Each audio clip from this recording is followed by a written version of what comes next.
The concept of liquidity is based that price has to make a fake move for price to make the actual move. When price make that fake move, it is referred to as liquidity sweep. But when price make the actual move, it is referred to as liquidity grab. Now, for you to understand this whole concept, you simply need to be able to understand what liquidity is, and most importantly, types of liquidity. Now, liquidity is simply a pool of stop losses. That means a point where there's plenty stop losses on a particular market.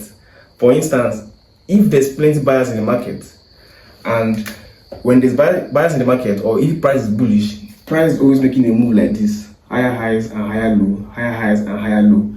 Now, what this means is this: that price is forming a trend here, and on this trend, every buyers are putting their stop loss at this point, stop loss at this point, stop losses, stop losses, stop losses. There's going to be a point where there's going to be plenty stop loss at this point. Now, this whole point now becomes a pool of liquidity.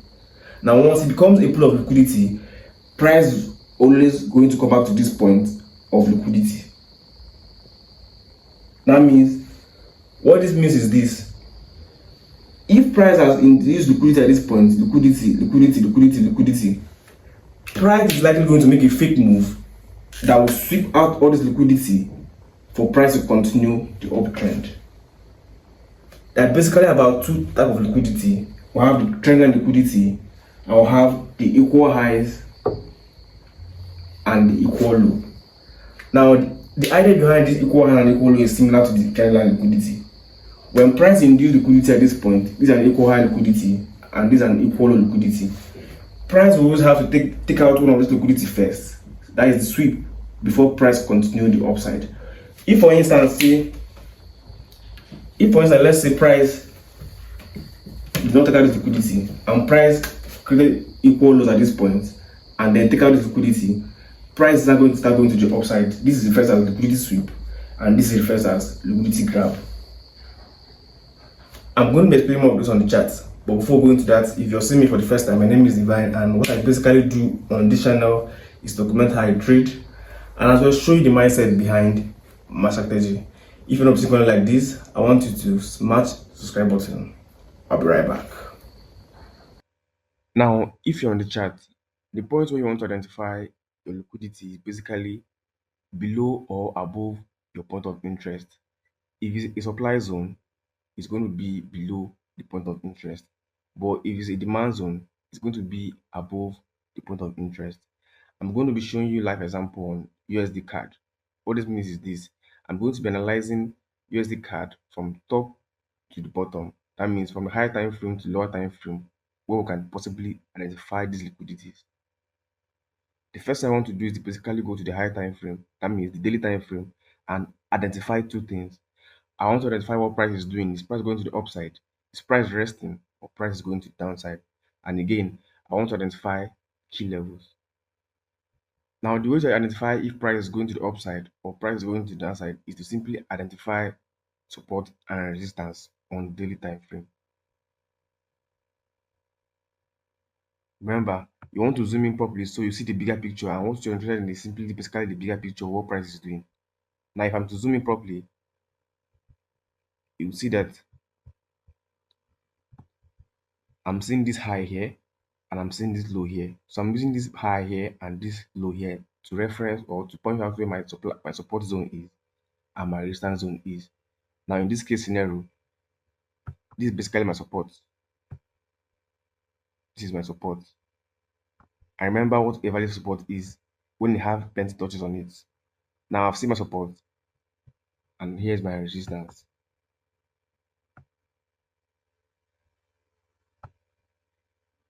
Now basically I've identified my support and resistance, which is telling me that price is on uptrend, but price is currently below the trend. That means price is currently below support, which means there's a potential sell even if price is on uptrend. So but the trend is up, but the price is currently below the trend, meaning below the support trend, meaning price is likely going to be bearish in the moment. Now, I haven't identified that price is going to the upside, but currently below the trend or below the support level. I want to identify the key levels. And where is the key levels?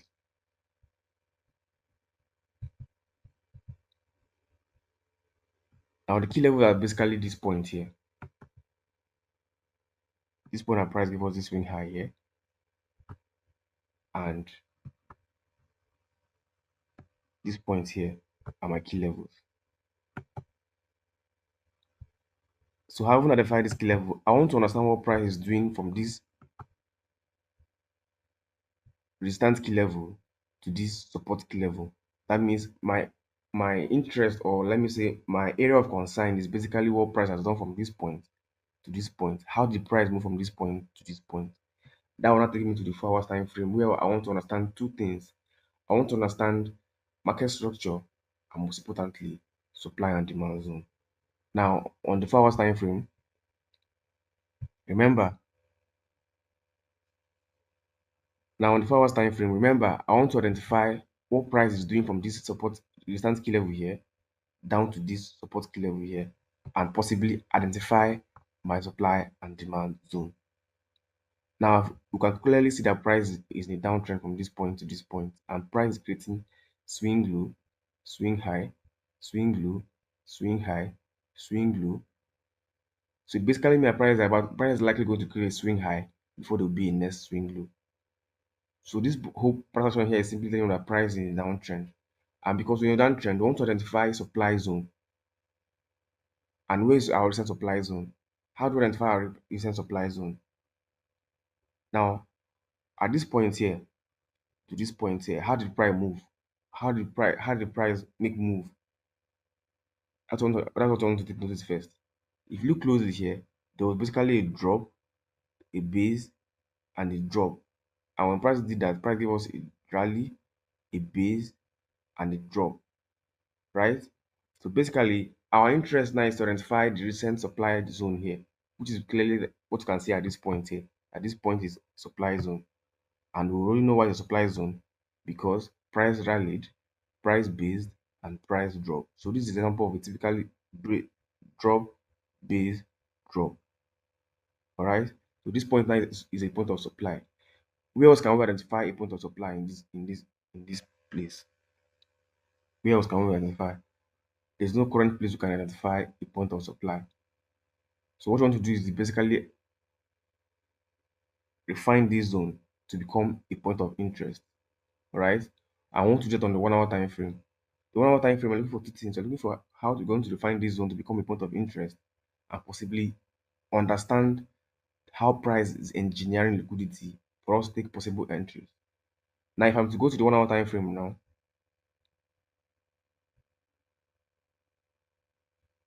on the 1 hour time frame, I want to refine this zone to become a point of interest. And for me to define this zone to become a point of interest, I'll simply identify the zone with a specific candlestick, and this is the candlestick I want to identify it with this specific candlestick. Now, having refined this zone, what I want to do next is to simply understand how price is inducing liquidity and how price is manipulating liquidity.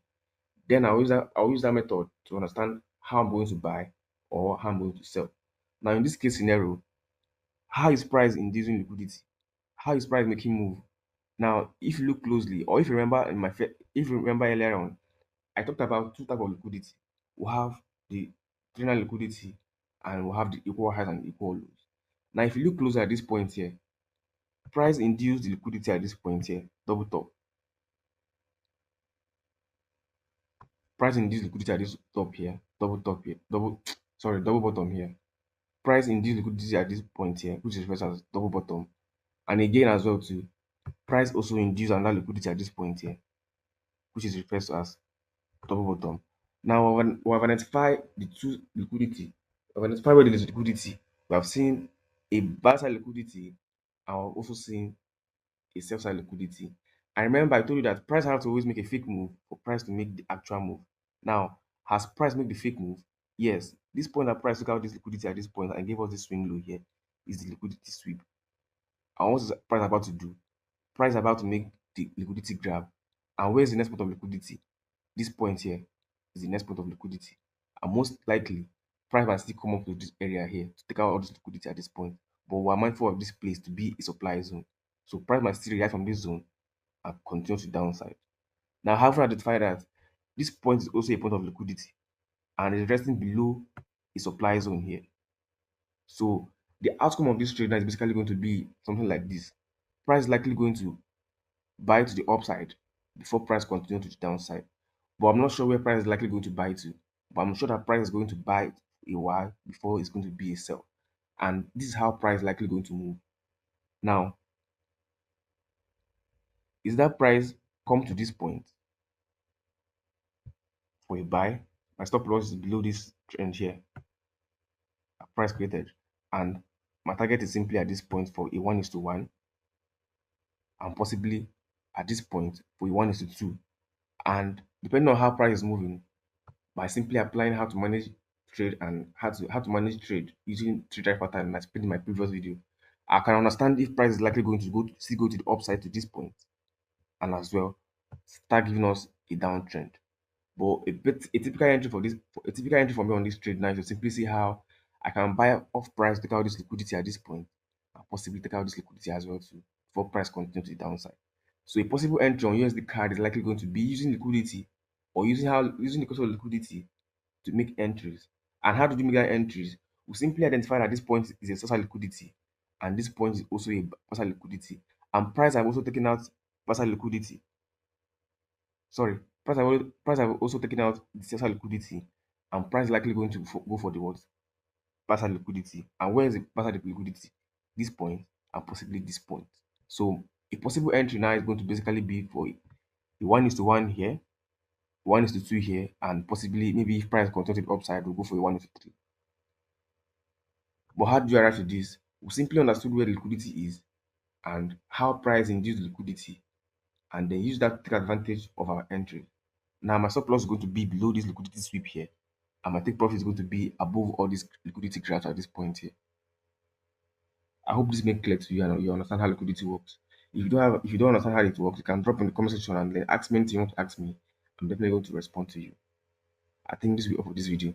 I will see you in the next one. Peace.